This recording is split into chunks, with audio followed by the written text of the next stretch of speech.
Hi everyone. So today I'm going to be talking about some of the measures you could put in place to protect yourself, your family and your business.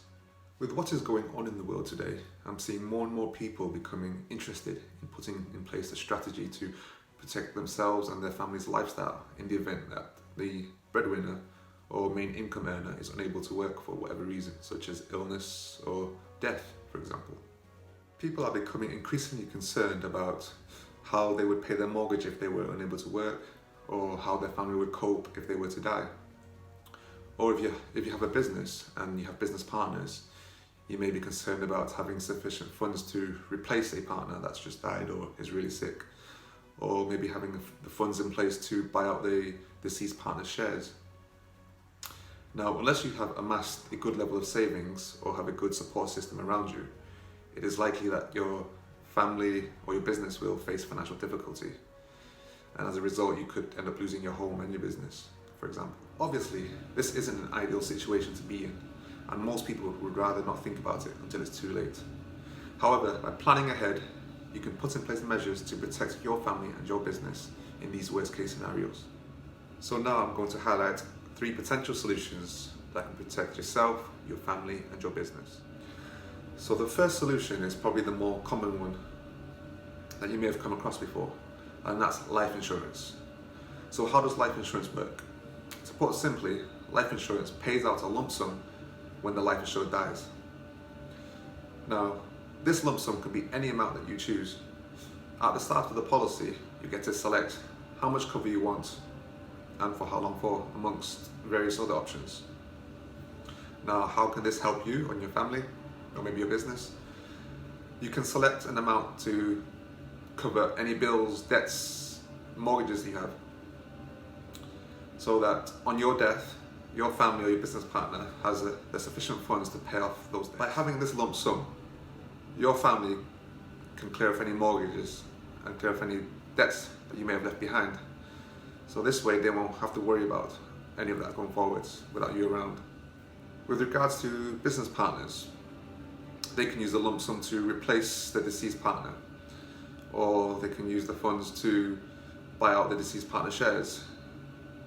This way they can continue with their business with minimal interruption. So that's the first solution. The second solution is critical illness. Now, like life insurance, critical illness also pays out a lump sum. But rather paying out on death, it pays out if you were to be diagnosed with a critical illness condition on the provider's list. Now, generally speaking, it pays out if you were to get cancer or have a stroke or heart attack, for example. Now, the lump sum again can be used for similar purposes as life insurance, such as to pay off any debts, mortgages, or to replace a business partner, for example. The third solution is income protection. Unlike critical illness and life insurance, income protection pays out a monthly benefit. So it's like a monthly salary coming in. If you were to be off work for whatever reason, such as sickness, or if you suffered an accident, it will pay out. In terms of the payout amount, this is generally 60% of your salary. Although it's not 100%, for most people, 60% of their salary should cover their basic necessities, so their bills, mortgages, etc., which will be helpful in times when you need it.